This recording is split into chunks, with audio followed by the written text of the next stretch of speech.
बिस्मिल्लाहिर्रहमानिर्रहीम, अस्सलामुअलैकुम। Welcome back to my channel.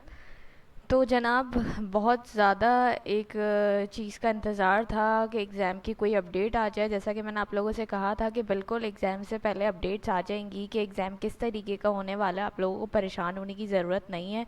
तो आप लोगों के बहुत सारे सवाल थे, क्या टाइम ड्यूरेशन होगी, कितने क्वेश्चंस होंगे, क्या पैटर्न होगा।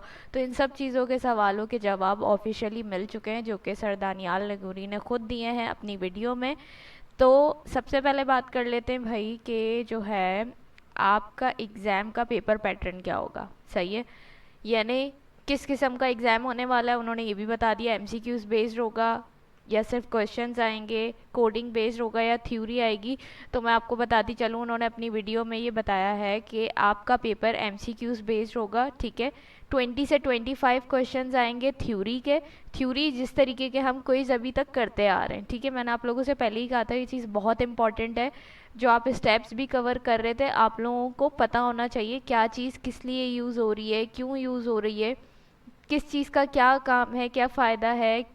इस ये ना मतलब ये सारी चीज़ें आप लोगों को पता होनी चाहिए। तो ये क्विज़ में आपके हेल्प करेंगी। ठीक है, तो अभी तक जितने भी क्विज़ेस हमने किए हैं, मेरी वीडियो मेरे चैनल पे प्लेलिस्ट मौजूद है, आप वहाँ से जाके देखिए। और इंशाल्लाह मैं और ज़्यादा कोशिश करूँगी कि आप लोगों के थ्योरी जो है ना वो जो है अच्छे से क्लियर हो, आप लोगों को पता हो कौन सी चीज़ क्या किस तरीके से हो रही है। वैसे मोस्टली चीज़ें हमने कवर कर ली हैं। ठीक है, तो 20 से 25 क्वेश्चन आपके एमसीक्यूज़ के होंगे, जो सर दानियाल नगोरी ने बताया उस हिसाब से।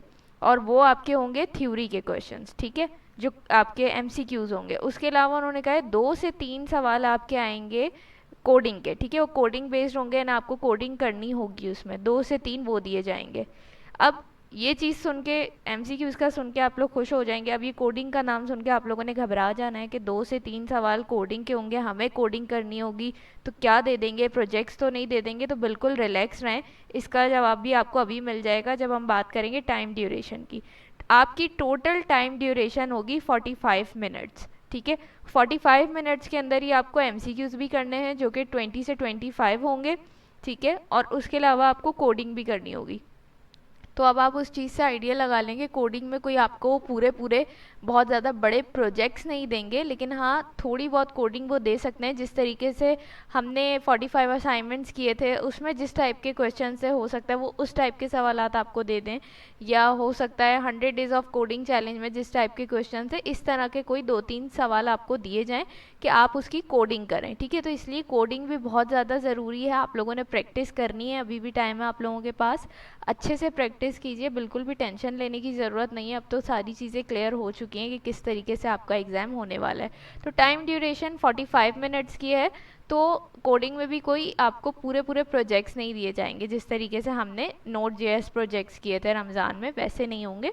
लेकिन इतनी कोडिंग आपको आनी चाहिए कि कोई अगर वो छोटी सी चीज़ आपसे पूछ लेते हैं तो आप इजीली उसको बना के उनको दे सकें। ठीक है, बाकी ये तो आप लोगों को पता है कि हमारे 20 जुलाई से एग्ज़ाम से स्टार्ट हो रहे हैं और 2 अगस्त तक चलेंगे। और जो है शीट भी आ चुकी है, उसमें सबको उनके रोल नंबर, डेट और टाइम सब मेंशन है। लेकिन सर दानियाल नगोरी ने ये कहा है कि एग्ज़ाम से 2-3 दिन पहले सबको ईमेल रिसीव्ड हो जाएंगी, जिनके अंदर उनके टाइम मेंशन होंगे डेट के साथ। तो आपने उसी टाइम उसी डेट पर आना है, उसके अलावा अगर कोई जाएगा तो उसका टेस्ट नहीं लिया जाएगा। ठीक है, बाकी अगर बात कर लें हम सिलेबस की, तो सिलेबस आपका वही है। उन्होंने यही कहा है कि जो आपको क्लास में पढ़ाया गया है वही आएगा, सिर्फ उसके अलावा कुछ भी नहीं आएगा। तो जो भी चीज़ें आपको क्लास में करवाई गई हैं वही हमने अभी तक कवर की हैं, और मोस्टली स्टेप 0 से स्टेप 10 तक की ही चीज़ें जो हमें क्लास में करवाई गई हैं।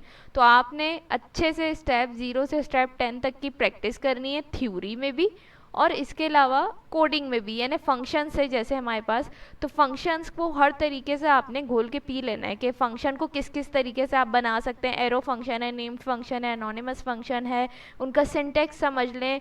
ठीक है, और उसके अलावा जैसे फंक्शन ओवरलोडिंग था हमारे पास, और ऑब्जेक्ट्स थे हमारे पास, नेस्टेड ऑब्जेक्ट क्या होते हैं और ऑब्जेक्ट एलियस क्या होते हैं। तो ये सारी चीज़ें आप अच्छे से समझ लें। उसके अलावा हमारे पास एरेज हैं, एरे के मेथड्स हैं। तो ये सारी चीज़ें हमारी जो स्टेप 0 से स्टेप 10 तक थी, इनको आपने थ्योरी में भी समझना है और उसके अलावा आपने इसकी कोडिंग की भी प्रैक्टिस करनी है, हर चीज़ की आपको सिंटेक्स याद रहना चाहिए, कब कौन सी चीज़ कहाँ किस लिए क्यों यूज़ हो रही है, सब चीज़ें आपको पता होनी चाहिए। तो इसकी अच्छे से प्रैक्टिस करनी है। अब सारे सवालों के जवाब मिल चुके हैं, आप लोगों को रिलैक्स हो जाना है, आप लोगों ने बिल्कुल भी परेशान नहीं होना, बस अपने एग्ज़ाम पे फोकस करना है, ठीक है। और अच्छे की उम्मीद रखनी है, इंशाल्लाह सबके एग्ज़ाम्स बहुत अच्छे होंगे, सब पास होके इंशाल्लाह नेक्स्ट क्वार्टर में जाएंगे। मेरी पूरी दुआएं आप लोगों के साथ। और बाकी ये जो सारी मैं आपको ऑफिशियल अपडेट दे रही हूँ सर दानियाल नगोरी की, तो उनकी वीडियो है जिसका लिंक मैं आप लोगों को डिस्क्रिप्शन में दे रही हूँ, आप लोग वहाँ से जाके उनकी वीडियो भी देख सकते हैं। अगर वीडियो अच्छी लगी हो तो लाइक कमेंट शेयर करना मत भूलिएगा। इंशाल्लाह आप लोगों से नेक्स्ट वीडियो में मुलाकात होगी, तब तक अपना बहुत सारा ख्याल रखिएगा, मुझे अपनी दुआओं में याद रखिएगा। अल्लाह हाफिज़।